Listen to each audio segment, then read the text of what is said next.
নমস্কার, তোমাদের সবাইকে সানা স্মাইল এডুকেশন সেন্টারে স্বাগত জানিয়ে আজকের ক্লাসটি শুরু করছি। আজকে তোমাদের সঙ্গে আলোচনা করব তোমরা যারা ষষ্ঠ শ্রেণীর তৃতীয় পর্যায়ক্রমিক মূল্যায়ন পরীক্ষা দেবে তোমাদের জন্য রায় ও মার্টিন প্রশ্ন বিচিত্রা থেকে আজকে সমাধান করব ষষ্ঠ শ্রেণীর ইতিহাস বিষয়ে মডেল নাম্বার 1 অর্থাৎ 1 নম্বর স্কুলের যে সমস্ত ছোট ও বড় প্রশ্নগুলো আছে তার সমস্ত প্রশ্ন উত্তরের সমাধান করে দেখাবো। চলো দেরি না করে মূল বিষয়ে যাওয়া যাক। প্রথমে দেখো কি আছে, ঠিক উত্তরটি বেছে নিয়ে লেখো। একে আছে ঋক, সাম, যজু ও অথর্ব, এই চারটি হলো উত্তরটা লিখবে সংহিতা, অপশন সি। দিয়ে দেখো 10 রাজার যুদ্ধে সঙ্গে প্রদত্ত কোন যুদ্ধের মিল আছে, উত্তরটা লিখবে কুরুক্ষেত্রের যুদ্ধ, অপশন ডি। তিনে দেখো সুর করে গানের মতো গাওয়া হতো সামবেদ, অপশন বি। চারে দেখো সিদ্ধার্থের জন্ম হয় খ্রিস্টপূর্ব 566 অব্দ, অপশন বি। পাঁচে দেখো বৌদ্ধদের রাজধানী ছিল বৈশালী, অপশন এ। ছয়ে দেখো প্রশ্নের উত্তরটি হবে অপশন ডি, ভীম কোচটিসেস। সাত দাগের প্রশ্নের উত্তরটি হবে অপশন ডি, প্রথম কুমারগুপ্তের আমলে। আট দাগের প্রশ্নের উত্তরটা হবে অপশন বি, কৃষির। তোমাদের আগের ভিডিওতে সমস্ত বিষয়ে মডেল সেট সমাধান করে দেওয়া আছে, তোমরা যারা এখনো দেখোনি আমাদের প্লে লিস্টে গেলে পেয়ে যাবে। নয় দেখো গুপ্ত যুগে কোন বন্দরের মাধ্যমে দূরপাল্লার বাণিজ্য হতো, উত্তরটা লিখবে তাম্রলিপ্ত, অপশন এ। 10 দেখো জীবক ছিলেন, উত্তরটা লিখবে বিম্বিসারের রাজবৈদ্য, অপশন এ। 11 দাগে দেখো পৃথিবী গোলাকার ও নিজের অক্ষের উপর ঘুরছে, উত্তরটা লিখবে আর্যভট্ট, অপশন এ। 12 দাগে দেখো প্রথম ইট দিয়ে নির্মিত স্তূপ হলো, উত্তরটা লিখবে ধামেক, অপশন বি। 13 দাগে দেখো পল্লবরা কোন দেশ থেকে ভারতে এসেছিল, উত্তরটা লিখবে ইরান, অপশন বি। 14 দাগে দেখো তাম্রলিপ্ত বন্দরটিকে গ্রিক ভাষায় বলা হতো তামালিতেস, অপশন ডি। পরবর্তী প্রশ্ন দেখো কি আছে, এক দিকের আর্যরা ভারতের কোন অঞ্চলে প্রথম বসতি স্থাপন করে, উত্তরটা লিখবে সপ্ত সিন্ধু অঞ্চলে। দুই দেখো কোন দেবতার উদ্দেশ্যে গায়ত্রী মন্ত্র রচিত হয়েছিল, উত্তরটা লিখবে সবিতা দেবতার। আচ্ছা, পরেরটা দেখো একলব্যর কথা কোন মহাকাব্য থেকে জানা যায়, উত্তরটা লিখবে মহাভারত। এই প্রশ্নের উত্তরটা আমি একটু কনফিউশন আছে, তোমরা একটু দেখে নিও। চারে দেখো মহাবিষ্ণুমন কি, দেখো প্রশ্নের উত্তরটি আমি লিখে দিয়েছি ছোট্ট করে, যে গৌতম বুদ্ধের সংসার ত্যাগের সত্যের সন্ধানে বেরিয়ে পড়াই হচ্ছে মহাবিষ্ণু। তাও একটু দেখিয়ে দিই উত্তরটি। দেখো সহায়িকা থেকে দেখালাম, এখান থেকে অবধি তোমরা লিখবে। 5 দেখো বৌদ্ধ ধর্ম সাহিত্যগুলি কোন ভাষায় লেখা, উত্তরটা লিখবে পালি ভাষা। পরবর্তী দেখো কনিষ্কের রাজধানী কোথায় ছিল, উত্তরটা লিখবে পুরুষপুর। কয় স্তম্ভের সঙ্গে ক্ষয় স্তম্ভ বলা, এক একটা হবে ডি, দুই একটা হবে এ, তিন একটা হবে বি, চার একটা হবে সি। এই প্রশ্নগুলোর মধ্যে যদি কোনো প্রশ্ন ভুল থেকে থাকে বা কোনো প্রকার কনফিউশন হয়ে থাকে অবশ্যই আমাকে কমেন্ট বক্সে জানিও। পরবর্তী কি আছে, ঠিক ভুল, এক দাগের উত্তরটা ঠিক, দুই একটা হবে ঠিক। পরে দেখো বিমানের শব্দটি, উত্তরটা হবে জ্যোতিষ, দুই দাগেরটা হবে কনিষ্ক। পরবর্তী প্রশ্ন দেখো 3 দাগের প্রশ্ন, মান হচ্ছে 2। একে আছে বৈদিক যুগে চিত্রিত ধূসর মাটির পাত্র বলতে কি বোঝায়, দেখো প্রশ্ন উত্তরটি তোমরা এখান থেকে লিখবে। উত্তরের বাকি অংশটুকু দেখো এই পর্যন্ত লিখবে, আর প্রতিটা প্রশ্নের পাশে পেজ নাম্বার দেওয়া আছে। পরে দেখো বিধত বলতে কি বোঝে, উত্তরটা দেখো ঋগ বৈদিক যুগে রাজা ও বিশেষ সদস্যরা বিধতের অন্তর্ভুক্ত ছিলেন। তারপরে দেখো দুই চতুর্জাম কি, এটা তোমাদের পাঠ্য বই থেকে দেখাই। দেখো চতুর্জাম পেজ নম্বর হচ্ছে 70 পাঠ্য বইয়ের। পরবর্তী দেখো কি আছে, দিগম্বর ও শ্বেতাম্বর কারা, দেখো প্রশ্নের উত্তর।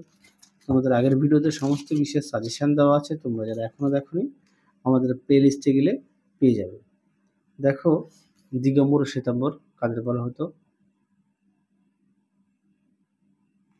পরবর্তী প্রশ্ন দেখো, তীরের এলাহাবাদ প্রশস্তি গুরুত্বপূর্ণ কেন, এই প্রশ্নের উত্তরটি তোমাদের পাঠ্য বইয়ের 92 পেজে আছে।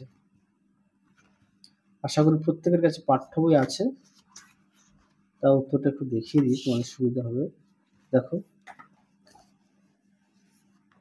এলাহাবাদ প্রশস্তি পেজ নাম্বার 92 পাঠ্য বইতে। পরেরটা দেখো কি আছে, আইহোল প্রশস্তি সম্পর্কে কি জানো, দেখো এটাও তোমাদের পাঠ্য বইতেই আছে, এটাও 92 পেজে আছে। দেখো প্রশ্ন উত্তর। যে এই প্রশ্নটা তোমাদের পাঠ্য বই থেকে একটু দেখে নিও। পরেরটা দেখো 4 দাগের, দ্বিতীয় নগরায়ন কবে এবং কোথায় হয়েছিল? দেখো এই প্রশ্নের উত্তরটি দেখো।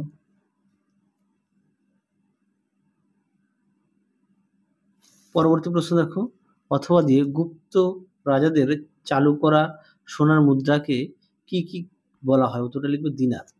পরবর্তী দেখো 5 দাগ, 5 দাগে কি বলেছে? বিশাখ দত্তর লেখা দুটি নাটকের নাম। দেখো প্রশ্নের উত্তর।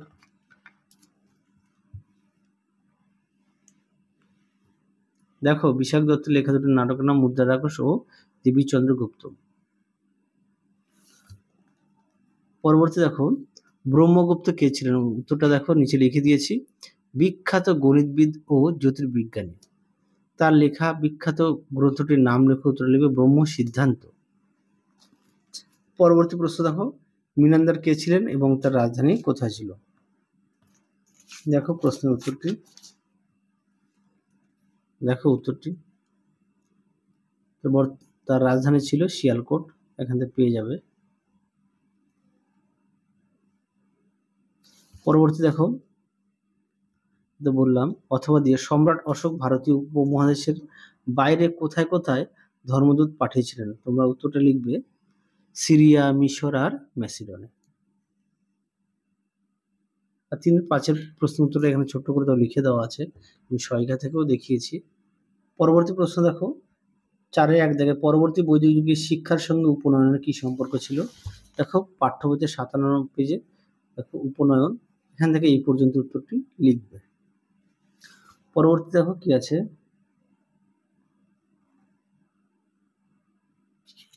পরবর্তী প্রশ্ন দেখো, মগধ ও বিজি মহাজন পদ দুটির মধ্যে কি কি পার্থক্য তোমার চোখে পড়ে? দেখো উত্তরটি দেখে নিও। পরবর্তী দেখো কি আছে, 2 দাগের, গুপ্ত ও প্রাকটক শাসনের মধ্যে কি কি মিল ছিল? দেখো প্রশ্নের উত্তর। দেখো উত্তরটি, প্রশ্নটা দেখো, উত্তরটি দেখে নিও।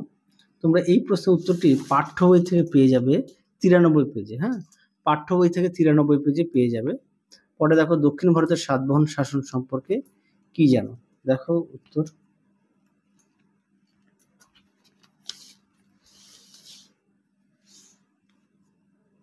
দেখো প্রশ্নের উত্তরটি তোমাদের পাঠ্য বই থেকে দেখায়, পেজ নম্বর হচ্ছে 88। দেখো দক্ষিণ ভারতের সাতবাহন শাসন, উত্তরটি এখান থেকে তোমরা এই পর্যন্ত লিখবে। পরবর্তী দেখো কি আছে, 3 দাগের, কুষাণ আমলে অর্থনৈতিক নতুন কি কি দিক দেখা দিয়েছিল? উত্তরটি দেখো। দেখো প্রশ্ন উত্তরটি তোমরা এটা লিখবে। হ্যাঁ, এখান থেকে এই পর্যন্ত। পরবর্তী দেখো কি আছে, অথবা দিয়ে গুপ্ত যুগের সমাজ ব্যবস্থা কেমন ছিল? দেখো উত্তরটি এখান থেকে এই অবধি লিখবে। পরবর্তী প্রশ্ন দেখো, স্তূপ চৈত্য বিহার সম্পর্কে জানো, লেখো। দেখো প্রশ্ন উত্তরটি।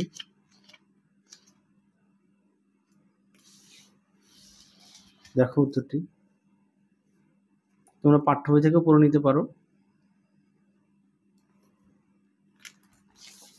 পরবর্তী দেখো, টিকা লেখো গুপ্ত আমলের শিল্প চর্চা।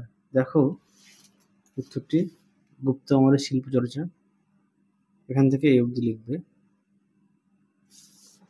পরবর্তী দেখো, টিকা লেখো তাম্রলিপ্ত। দেখো উত্তর, এখান থেকে এই অবধি লিখবে। পরবর্তী দেখো, গান্ধার শিল্প টিকা লেখো। দেখো উত্তর। দেখো টিকা লেখো গান্ধার শিল্প, সুন্দর করে দেওয়া আছে, তোমরা অবশ্যই পড়ে নিয়ে লিখবে। পরবর্তী দেখো কি আছে, 5 দাগের প্রশ্ন মান হচ্ছে 5। আচ্ছা 1 দাগ দেখো, 1 দাগের প্রশ্নটা তোমরা পেজ নম্বরটা দেখো 94 পেজে আছে পাঠ্য বইতে, একটু দেখে নিও। অথবা দিয়ে যে প্রশ্নটি আছে তার উত্তরটা দেখাই, কুষাণ ও সাতবাহন শাসন পদ্ধতি সম্পর্কে কি জানো, লেখো। দেখো প্রশ্ন উত্তরটি দেখে নিও।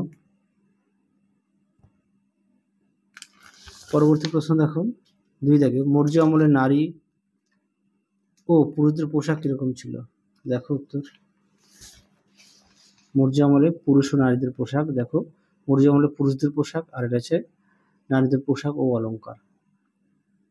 পরবর্তী প্রশ্ন দেখো, অথবা দিয়ে প্রাচীন ভারতীয় উপমহাদেশের কারিগরি শিল্প ও ব্যবসা বাণিজ্য সংক্ষিপ্ত পরিচয় দাও। দেখো দেখো কৃষিটা দেওয়া আছে, সরি কারিগরি দেওয়া আছে। দেখো কারিগরি ও ব্যবসা বাণিজ্য, কারিগরি আর ব্যবসা বাণিজ্য তোমরা অবশ্যই পড়ে নিয়ে লিখবে। পরবর্তী দেখো 3 দাগ, 3 দাগের প্রশ্নের উত্তরটা তোমরা পাঠ্য বই থেকে একটু দেখে নিও, পেজ নাম্বার 118। পরেরটা দেখো কি বলেছে, মৌর্য আমলে শিল্প চর্চা সম্পর্কে লেখো। এটা পাঠ্য বইতে 123 পেজে আছে। যেহেতু প্রত্যেকের কাছে পাঠ্য বই আছে, দেখো মৌর্য আমলে শিল্প চর্চা পুরোটাই লিখবে, পেজ নাম্বার 123।